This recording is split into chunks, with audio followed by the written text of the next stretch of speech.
달콤한 말씀, 행복한 하루, 말씀 묵상 시작하도록 하겠습니다. 오늘 우리들이 함께 묵상할 말씀은 시편 51편 1절에서 19절 말씀입니다.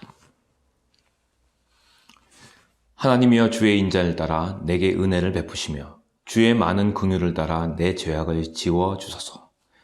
나의 죄악을 맑게 씻으시며 나의 죄를 깨끗이 제하소서. 무릇 나는 내 죄가를 아오니 내 죄가 항상 내 앞에 있나이다. 내가 주께만 범죄하여 주의 목전에 악을 행하여 싸우니 주께서 말씀하실 때에 의로우시다 하고 주께서 심판하실 때에 순전하시다 하리이다.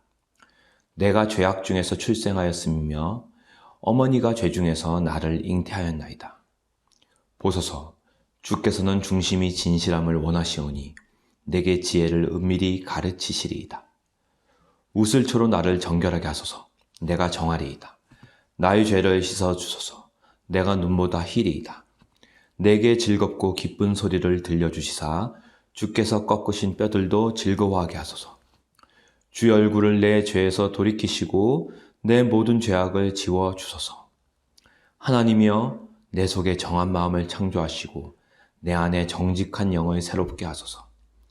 나를 주 앞에서 쫓아내지 마시며 주의 성령을 내게서 거두지 마소서. 주의 구원의 즐거움을 내게 회복시켜 주시고 자원하는 심령을 주사 나를 붙드소서.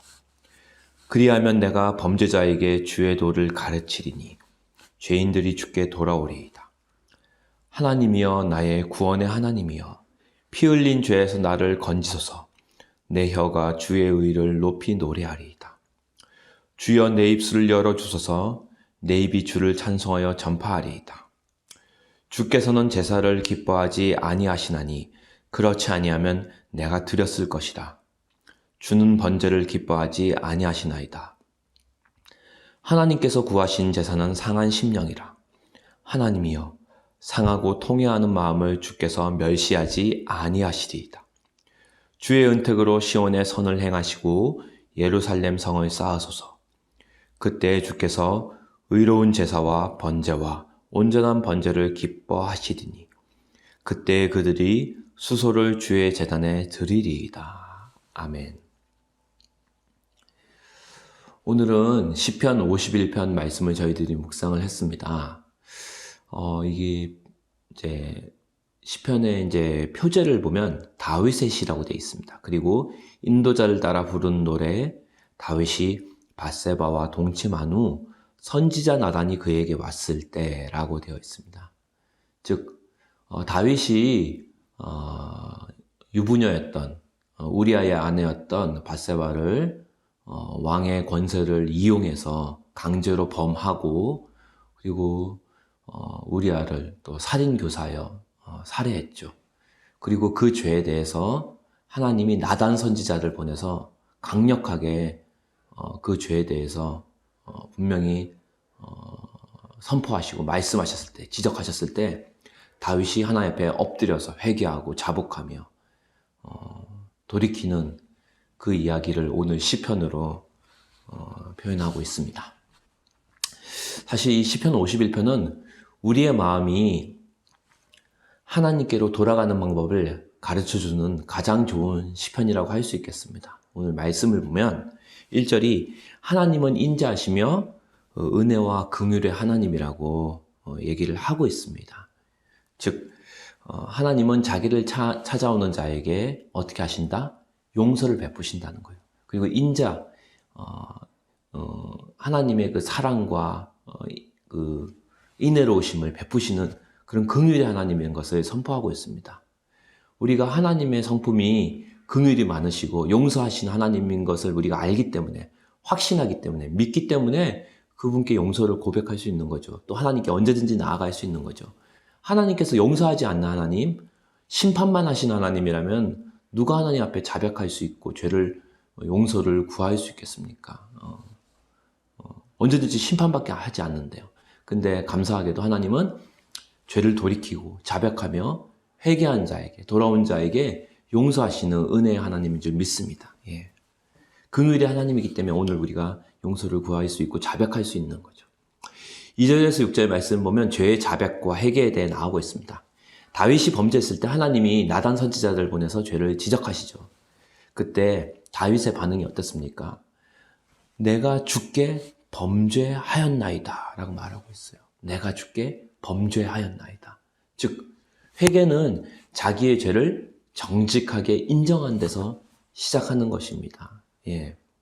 의사가 코로나 진단 검사를 하잖아요. 근데 진단 검사를 해서 코로나 양성 반응이 나오면은 코로나입니다. 격리 조치를 취해야 되겠습니다. 또 뭐 무슨 약을 먹어야 됩니다. 이렇게 말할 수 있겠죠. 예. 그런데 코로나 진단 검사를 양성 반응이 나오는데 나 코로나 아니라고, 나는 그냥 감기라고 우기거나 변명하거나 합리화하거나 외면하면 어떻게 될까요? 치료를 받을 수가 없는 거죠. 예.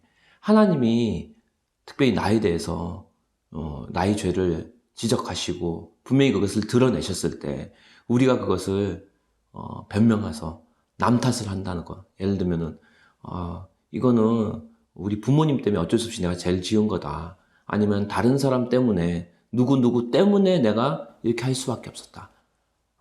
또는 합리화하는 거죠. 어쩔 수 없었다. 누구든지 내 상황이 되면 이렇게 했을 것이다. 예. 하나님이라도 예수님이라도 내 입장이 돼봐라. 얼마든지 그랬을 것이다. 그러니까 죄의 특징은 뭐냐면 늘 남 탓, 늘 합리화예요. 아담이 죄를 지었을 때 하와의 탓을 하고 또 다른 사람 탓을 하고 합리화했던 것처럼 우리가 죄를 지었을 때 가장 하나님께 합당한 반응은 정직하게 인정하는 거예요. 누구 탓을 하지 않고 어떤 변명이나 합리화를 하지 않고 그대로 인정하는 게 너무 중요하다는 거죠. 그렇게 될 때 비로소 하나님의 치유와 회복과 용서가 시작된다는 거죠. 오늘 그것을 시편은 말해주고 있다는 거죠. 5절 말씀 보면 내가 죄악 중에서 출생하였으며 어머니가 죄 중에서 나를 잉태하였다 이렇게 되어 있어요. 즉 성경은 모태 신앙을 얘기하지 않습니다. 성경은 모태 죄인이라고 얘기하죠. 즉 우리는 어머니 태중에서부터 어떻게 되었다? 죄 중에서 잉태되었다는 거죠. 아담의 씨로 죄인의 씨로 잉태되었다는 거죠. 태어날 때부터 근본적으로 하나님을 인정하지 않는 존재적인 죄인이라고 성경은 우리에게 분명히 말하고 있습니다. 예. 6절 보소서 주께서는 중심이 진실함을 원하시오니 즉 하나님 앞에서는 중심의 진실함 즉 정직함을 요구하신다는 거죠. 예. 하나님 앞에서는 벌거벗은 모습으로 그냥 나가야 된다는 거죠. 자꾸 나를 무화과 잎으로 가리거나 아담처럼 이렇게 숨는다거나 이렇게 할 수가 없어요. 할 수도 없는 분이시고 다 보고 계신다는 거죠. 그렇기 때문에 모든 것을 다 아신 하나님 앞에는 감출 것이 없어요. 그냥 드러내는 게 가장 중요한 겁니다. 인정하는 게 가장 중요한 거죠. 왜? 하나님은 다 알고 계시기 때문입니다. 7절부터 12절은 용서의 회복을 구하는 내용입니다. 즉 이 말씀은 회개하는 죄인을 하나님께서 어떻게 하신다? 기꺼이 받아주신다는 십자가의 보증인 거죠. 예. 그러니까 십자가는 누구든지 십자가로 초대했을 때 그 초대에 응한 사람을 어떻게 하신다? 용서하신다는 하나님의 사랑의 확증인 거예요. 그래서 언제든지 우리는 이제 십자가를 통해서 그리스도 안에서 하나님 아버지 앞에 회개하며 돌아갈 때 하나님께서 우리를 언제든지 받아주시고 용서하신다는 그런 확신을 가질 수 있는 것입니다. 10절 하나님이여 내 속에 정한 마음을 창조하시고 내 안에 정직한 영을 새롭게 하소서. 하나님은 죄를 용서하는 데서 그친 하나님이 아닙니다. 죄를 용서하실 뿐만 아니라 우리 안에 정직한 영, 새로운 심령을 창조하신 하나님입니다. 그러니까 하나님께서는 회개한 자를 죄를 용서하실 뿐만 아니라 그 죄를 이길 수 있는 성령을 주시는 그런 하나님인 줄 믿습니다. 예. 13에서 19절은 용서의 확신을 가지는 내용입니다. 17절 말씀 보면 하나님이 구하신 제사는 상한 심령이라 이렇게 돼 있어요. 그리고 하나님이여 상하고 통회하는 마음을 주께서 멸시하지 아니하시리이다 이렇게 되어 있습니다. 누구든지 상한 심령으로 하나님 앞에 나온 자는 하나님께서 그를 어떻게 하신다? 멸시하지 않는다는 거예요. 오히려 그를 받아주신다는 거예요. 그걸 뭐라고 부릅니까? 두 글자로 은혜라고 부르는 거예요. 받을 자격 없는 자에게 값없이 주어지는 하나님의 선물, 용서라고 할 수 있겠죠. 그러니까 하나님께서는 다른 거 바라지 않습니다. 그냥 상한 심령으로 주님 앞에 나아가는 거예요. 특별히 하나님께서 오늘 상한 심령, 정직한 심령으로 우리가 나아오기를 원하십니다. 하나님이 가장 기뻐하시는 제사는 정말 화려한 예배가 아니라는 거죠. 엄청난 양과 염소를 바치는 게 아니라 바로 우리 마음의 제사라는 거죠. 근데 어떤 마음의 제사? 바로 상한 심령이라는 거죠. 왜 상한 심령입니까? 아, 내 죄 때문에 내가 죽을 수밖에 없구나. 심판받을 수밖에 없구나. 지옥에 갈 수밖에 없는 이런 죄인이구나 라는 걸 깨닫고 하나님께서 앞에서 내가 이 죽을 수밖에 없는 죄인이라는 것을 인정하고 그 상한 그 죄 때문에 슬퍼하며 하나님의 은혜를 구하며 통곡하는 마음으로 가슴을 찢고 나오는 그 심령. 예수님 밖에는 의지할 게 없다는, 십자가 밖에는 의지할 게 없다는 그 마음. 그것이 바로 상한 심령이 되겠는 거죠. 바라기는 우리 강서 공동체가 그렇게 하나님 앞에 회개하는 심령, 상한 심령, 하나님이 기뻐하시는 그 산제사로 나아가는 은혜가 있기를 오늘 하루 또 이번 한 주 주님의 이름으로 축원합니다.